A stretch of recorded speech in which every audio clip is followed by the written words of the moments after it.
We'll be hearing from Joaquim de Melo about alternative currencies and community banks from Ceará to the world. But before we get started, we have some logistical alternatives. First, for those who don't speak Portuguese, you can access simultaneous translation in English by clicking on the interpretation at the bottom of your screen where it says or select English. Tudo bom? Okay. Dando pouquinho de tempo para as pessoas. So I'll leave you a few minutes for you guys to get to the right place. Okay, so we want to hear it from you. Feel free to drop your questions. We'll have some time for questions to Joaquim on the bottom of your page. We'll try to answer as many as we can. In the first 15 to 20 minutes, will be a talk with Joaquim, but then we'll have some time to answer your questions. Okay, so now I'd love to introduce to you today's guest, Joaquim de Melo. He's a great friend of mine. He's an Ashoka fellow since 2004. Today he's my friend, but he was my boss for a decade. He is the founder of Banco Palmas, Brazil's first community bank. And this is Brazil's first alternative currency. So this was a big reference for solidarity economy here in Brazil. So thank you, Joaquim, for accepting our invitation. Oh, I thank you. So good to see you again. As you said, Azied is a privileged member from our group. He's an economist, graduated in the US, but his practice was in Brazilian slum, the favela, here in Ceará. So first of all, I just want to tell people that these slides that are behind me are not my office. Right now, I'm in Petrópolis in the state of Rio de Janeiro, which is the wealthier part of Brazil. The south and southeast of Brazil are wealthier, and north and northeast of Brazil are poor areas of Brazil. And today I'm here precisely because we are doing a license, and it's a process in which mayor's office are trying to implement community banks. And to me, I'm so happy because you said that I am from Brazilian Network, and I am the president with 3 other colleagues, but I am in the wealthier part of Brazil right now, although I came from Fortaleza, from the northeast in Ceará, which is the poor part of Brazil. So Banco Palmas, that expanded to entire Brazil. Now we are 152 community banks, including in the wealthier part of Brazil in the southeast. But this project was born with a lot of pride and a lot of emotion in the outskirts of Ceará, in the poor area of Ceará. Azir, I don't know if you want to ask a question, but I wanted to contextualize a little bit. If I can, I will try to, but you allowed me to interrupt you, so I will. Okay, you already said a lot of things that we will have time to analyze today during our brief but productive talk. So one of the first things I wanted to ask you is a little bit about your identity as a person from bank. You say, okay, bank from solidarity economy, but I know you very well and you wear a lot of hats. You have different identities. Your journey, you were born in Recife and then you went to Conjunto Palmeiras, where in this community you created the bank. So I know you have this entire journey, and I wanted you to tell us, how did you become a bank manager? I think this is the first thing. When we say banker, people usually say, oh, this is too complicated, this is weird. But a banker, and a banker for the poor, as I am, is a good thing.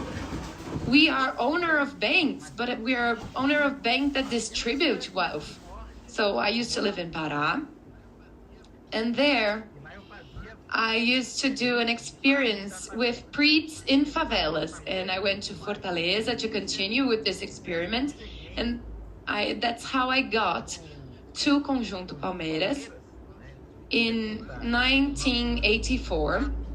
And over there was nothing. They didn't have drinkable water, they didn't have electricity, they didn't have roads.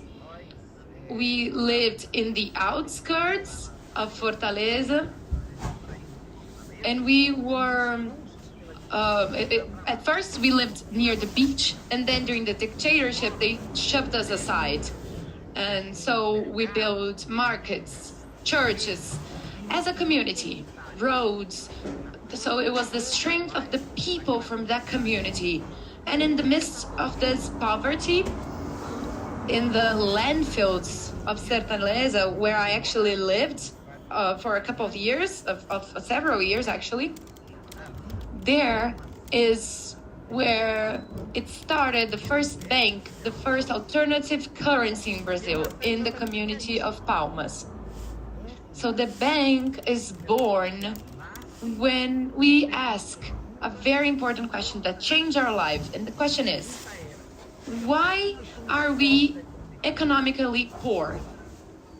How does a neighborhood, a community that builds schools, that have sanitation is poor? And we discovered that we are poor because we were losing our local savings. What do I mean with that? We lose that because everything we bought was outside of the neighborhood. Clothes. And actually, I'm gonna do some merchandise here because these clothes I'm wearing today are from the community. It's made from women from the community. So we solved this problem by producing inside the community everything we needed to survive. Like 90% of everything we need, we can produce locally. And at that time, in 1988, we would buy everything outside. Shirts, soap to clean clothes, to cut our hair. And we would say we are poor because we are losing our savings because we are buying from big corporations, big companies. So Banco Palmas, Palmas Bank is a bank for the community which follows the following philosophy. It loans for people who want to produce locally, and it loans for people who want to buy locally as well. And so if you want to buy locally, we invented a currency. This currency used to be this little card here. It was the first credit card for the community, and nowadays everything is digital. So people buy and we save in our bank. We have this national currency, and then we have the alternative currency. We would keep all this alternative currency. They would produce in the community, and then we would have a local saving. And then when people buy from the community, all the interests that banks usually charge, the bank will have this money, and then we'll have more money to invest in local business. So what the bank does, it's a circuit that invests in the creation of local companies with a local currency. So every time someone buys something from local businesses, the currency grows. And I think the biggest problem in Brazil is that the big commercial banks, besides they not wanting to loan to poor people, they drain the local economies. And how do they do that? Because every time you buy everyone who's listening to me right now and is Brazilian will understand. When you buy something using a credit card from these big banks, I'm not gonna quote any banks here because I don't want to do any merchandise for them. But every time you buy it with their credit card, they charge 3%. So instead of investing, they take the money out of the communities and throw it back to big corporations, so that the money won't get back to production or to the cities. So to summarize, Banco Palmas is a local economic system which invests in local economy, and every wealth that's generated is invested back to the community so that we can have more business and more economic circuits. Okay, very good. I think it was very clear what's the bank model. But I also wanted to ask you, why did the community decide to create a community bank, their own community bank, their own currency? Instead of asking for public banks, investments and everything. I know you talked a little bit about that, but I wanted to say that again. And I think the question you mentioned in the beginning is very important. When we see that the people from Banco Palmeiras asked, from Palmeiras community asked, why are we poor? I mean, I have a degree in economy, and we had never had, during the university, we never were able to ask these questions. And to me, that question was key, so that the community actually created their own institution. So can you explain why is this important to create their own bank and have their own currency instead of asking for support from other banks? Jazier, you are an economist, you understand. A bank doesn't have any money. A banker doesn't have any money. If everyone went to a bank right now to get their money back, the bank won't have their money. The bank lives by intermediating transactions. I'm going to try and explain for people who are listening. So they will get, a normal bank will get 100 reais, and they will charge some interest. And Brazil has the higher interest in the world. And it's charged per month. I think that Brazil is the only country that charges interest per month. So the bank is always taking money from the community. When a bank loans to the community is not as much as it's draining from the community. When people buy from their credit cards and debit cards, they generate poorness. And the agencies that would get to the community, they wouldn't want to stay there because they didn't want to loan to them. So people from the community would go to the banks and they would get even poorer because they would be in debt because the interest rates were too high. And that's where we started thinking, why don't we have our own banks with very low interest rates to generate wealth?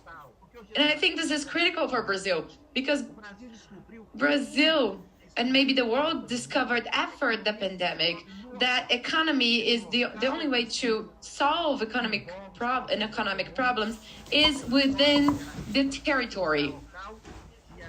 Is to think globally and act locally.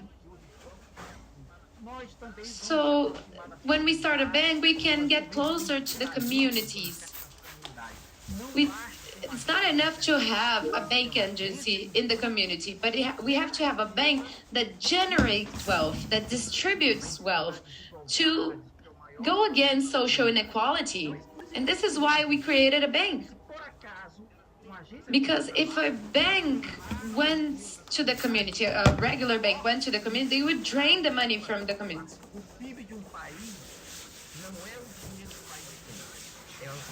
The GDP from a country is not what the country has, it's what kind of money is circulating and how we can get back this money. So if we have our own bank, we can convert our currency into reais so that we can increase our wealth and reinvest into the society. Okay, a very interesting data that you said in the beginning are the historical inequalities from Brazil in different regions. When I was reading some articles when I was in Palmas communities, I was reading up on how regular banks would get the savings accounts from people from the northeast and reinvest in the southeast of Brazil. So if that happens within regions of Brazil, that would happen in neighborhoods and cities. So as you were saying, why do people think, people don't understand why Northeast is poorer than the Southeast? And it's not because of I'm not saying that social programs from the government are not important, but the role that banks play in economy by getting money from savings accounts of the Northeast to reinvest in the Southeast, that's critical. This is a cruel process. And so thank you, Joaquim. I don't know if you want to add something else because we have to move on. Of course, I am Brazilian. I'm talking about Brazil. But I don't want to talk about the world because I don't understand the world as well.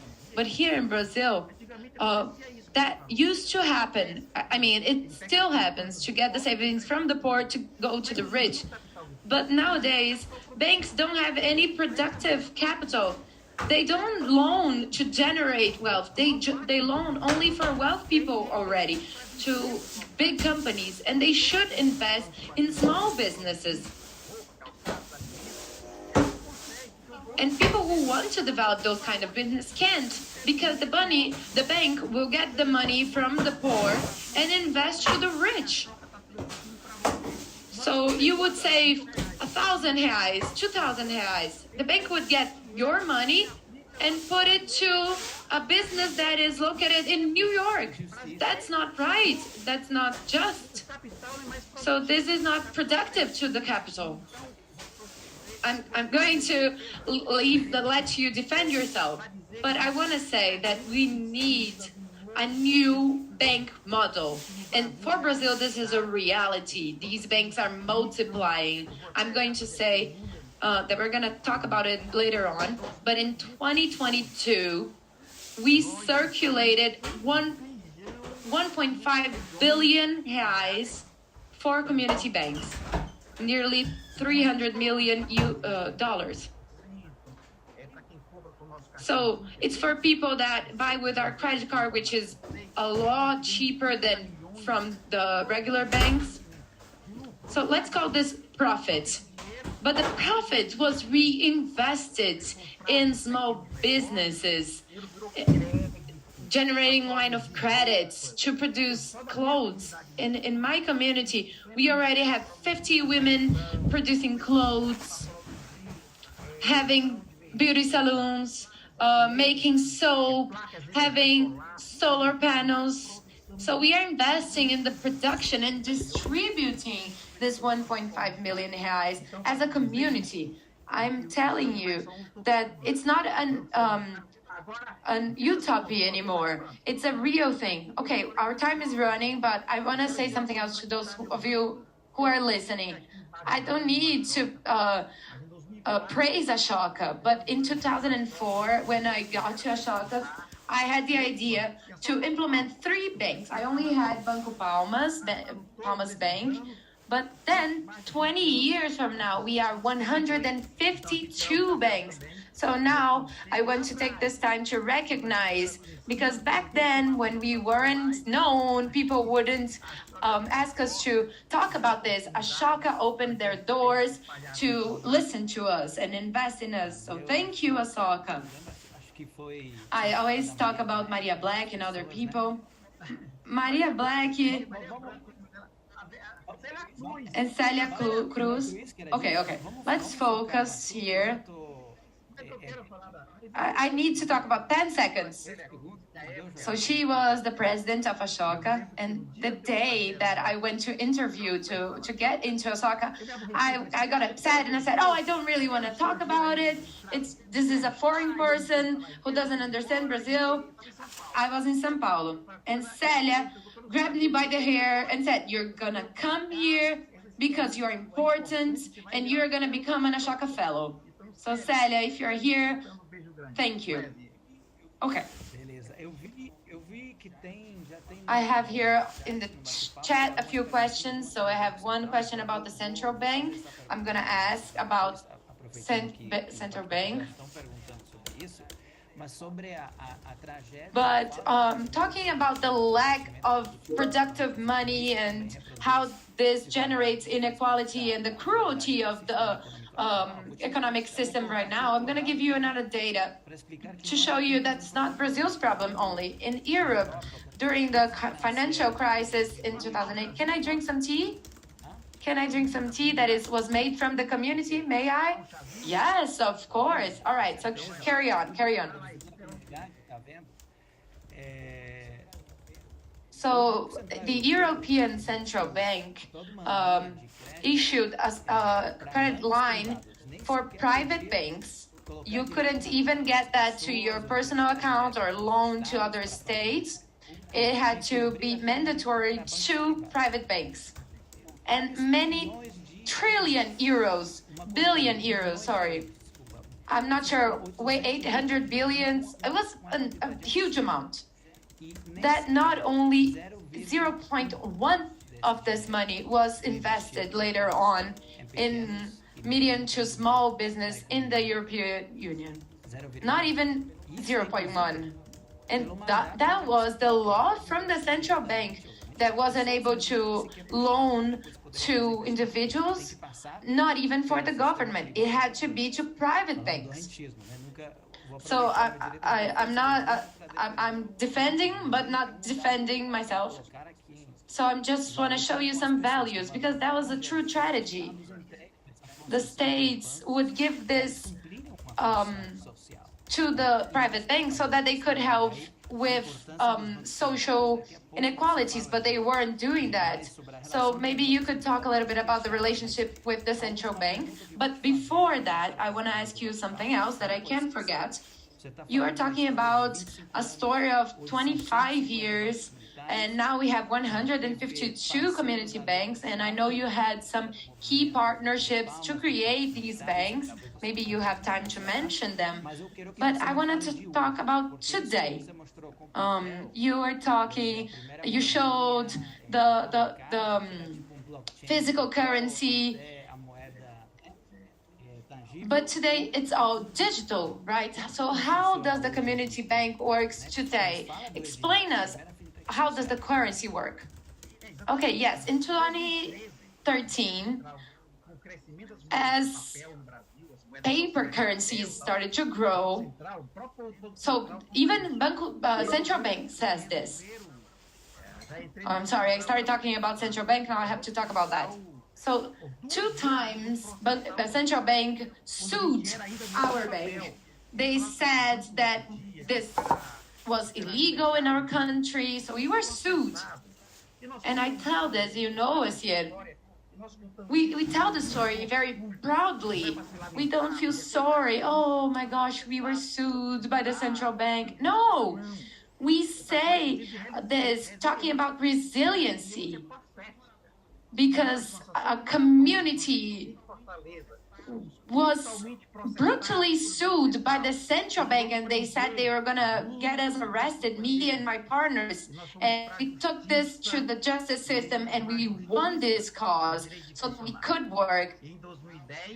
In 2010, central bank recognized that they made a mistake, and they issued a report saying how important the community banks were for Brazilian wealth. So we were able to change central bank's mindset. And now central bank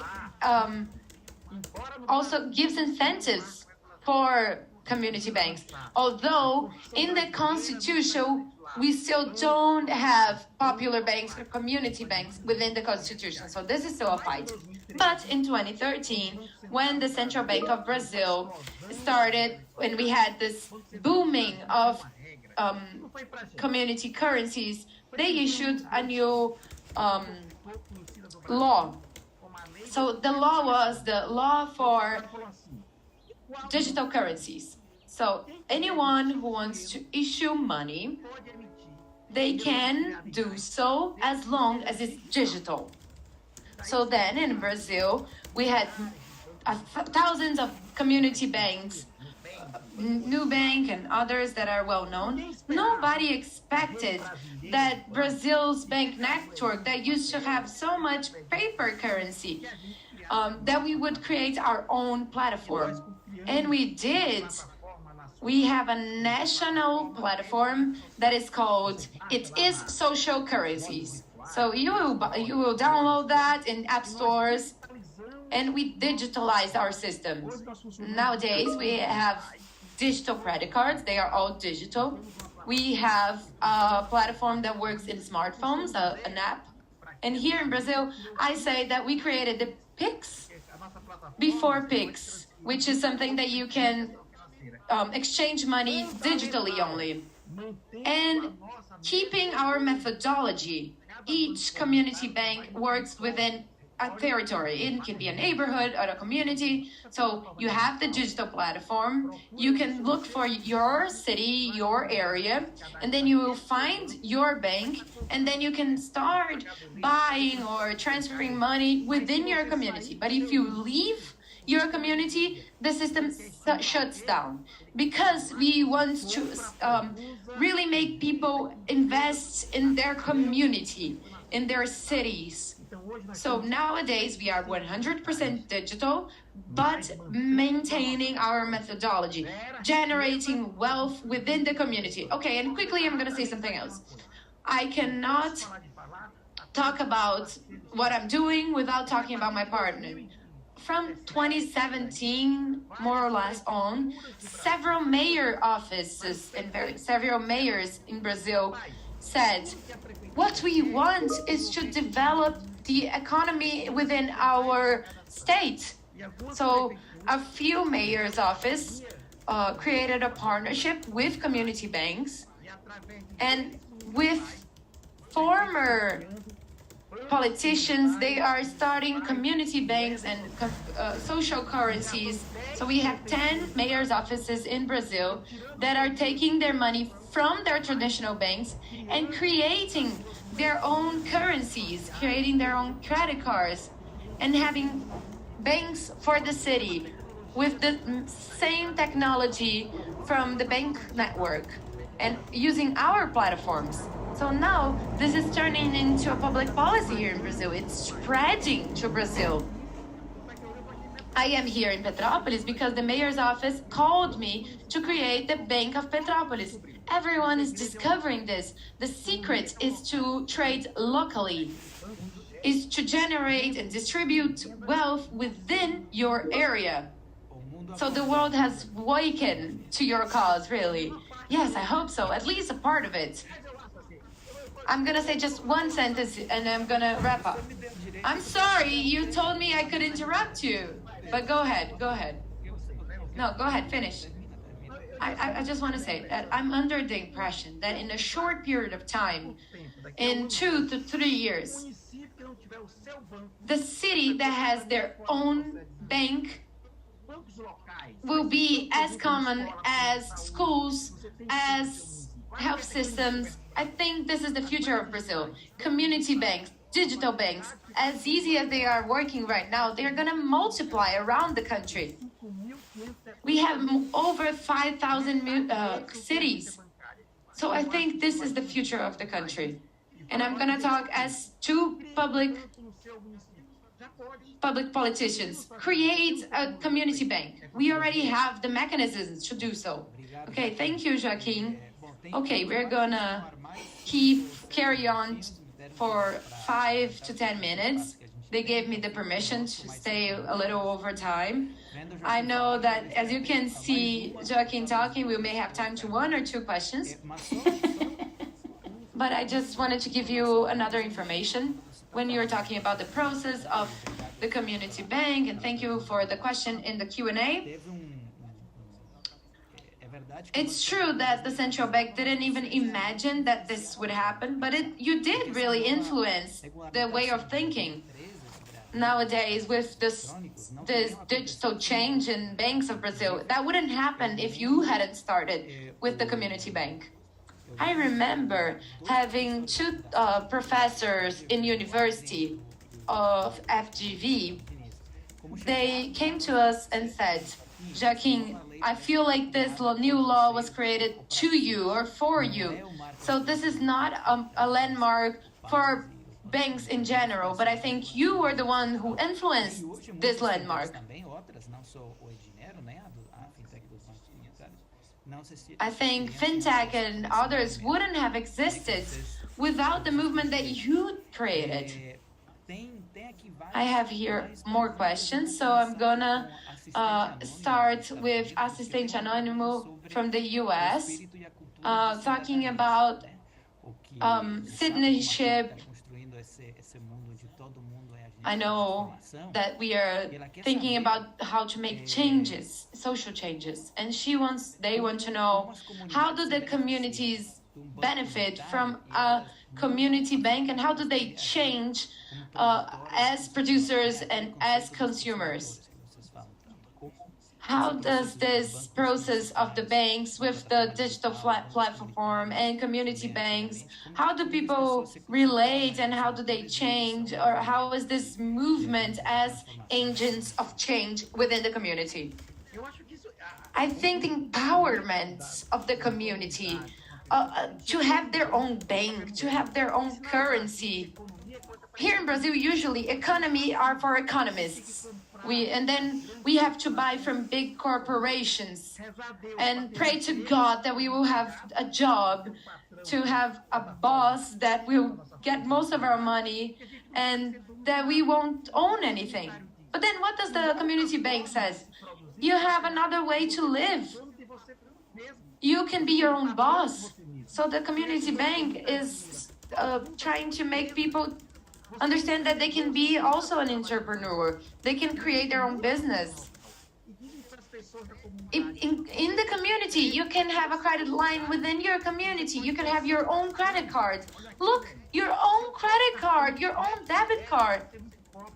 And every time you buy with your card, this money will be back to the community, and we were going to reinvest in the community. So these community banks are creating people who have a good self-esteem. They want to buy and produce within the community. If I think only about Conjunto Palmeiras, where I'm from, we have a lot of businesses, and they understand now that there's a new way to relate to the financial system, that you don't have to depend on big corporations and big banks. I think the economic democracy, we have to teach young people how the society works, how money works, how the financial system works, and how to convert that, understand the philosophy and the importance of these local banks. I'm going to be very brief here, but in the time that I say that I was only building community schools and we were only ending hunger, when I started teaching people that they could create banks, that they can act within the financial system, they started to understand this collective consciousness is, I think, what changed. That's fantastic. And I think it's also important to say that this community way turns these community banks with the digital platform and having fintechs, solidarity money. But the model you said makes it more strategic for the cities, for the mayor's office, to understand how they can develop their own state, their own city. And I feel like this is even a more competitive economy, because now we usually have a very competitive economy, but now we are thinking about how to be sustainable, how to reinvest within their own territory. Okay, my last question then. And I feel like this is a very good question from Andrea, and I cannot not ask this. So the question is, nowadays the trend is to have economic education. And what is the kind of economic education we need to end inequality and to hope to change communities that were historically marginalized? I think the important thing is to teach people that they can be consumers and producers within the community. There are two ways to participate in the economy. One is to produce, and another way is to be your own boss. And I feel like people are always thinking that they depend on the other people producing. But they can understand that they can also make money by producing and consuming and generating wealth within their own community. Listen, you don't have to be an employee, you can be the boss. So entrepreneurship is a good thing, as long as people understand that this is done collectively. I can't get rich by myself. I can't just create a business by myself. I have to think of the community, and this collective consciousness about entrepreneurship is very important. I feel like this is the secret of Conjunto Palmeiras. We understood, the neighborhood understood that they have to learn how to consume and produce locally within the community. Fantastic. I just wanted to add one data to give a little bit of context to people, that when you talk about many different tools and economic education and everything, you are also a playwright. And I find it beautiful how you use playwriting to teach economic education, your currency, and all kinds of stories. And I find this amazing. I don't know if you want to say something else, but I really have my last question now. No other questions here. What inspires you? What motivates you? What makes you face all these challenges? So I'm gonna put together both questions. You talked about playwriting and music. It's culture. I think we need to talk about culture. Culture is what changes the world. If the world changes at some point, it's because of culture and art, because of theater groups, soap operas, music. So these art expressions are something very important to create culture. I've lived all my life in very poor communities, and I love playwriting. I feel like what inspires me is purpose. From very early on, I was interested in making a change. In Conjunto Palmeiras, we have a lot of groups that are developing softwares and entering the technological age. So this inspires me. You know that I'm not a scholar. I don't have rich parents.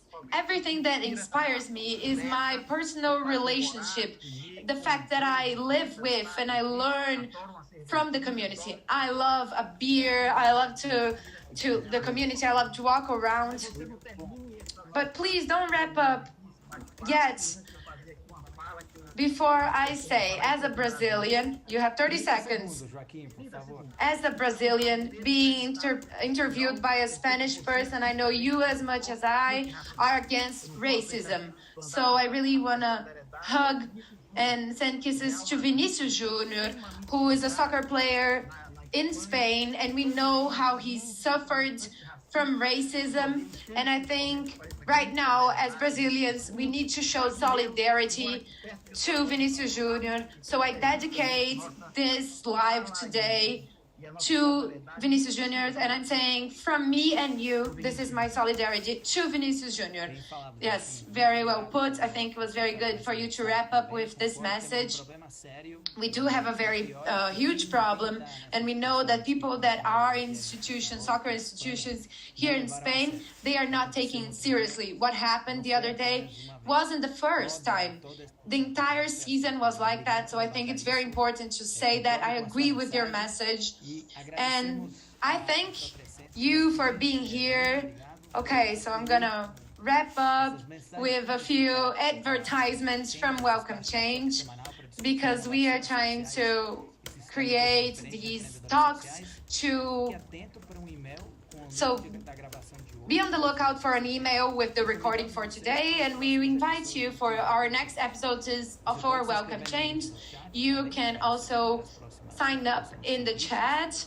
So good morning, good afternoon, good evening to everyone, and we'll see you next time. Thank you. Thank you. Bye bye. Bye bye, Joaquim. Thank you.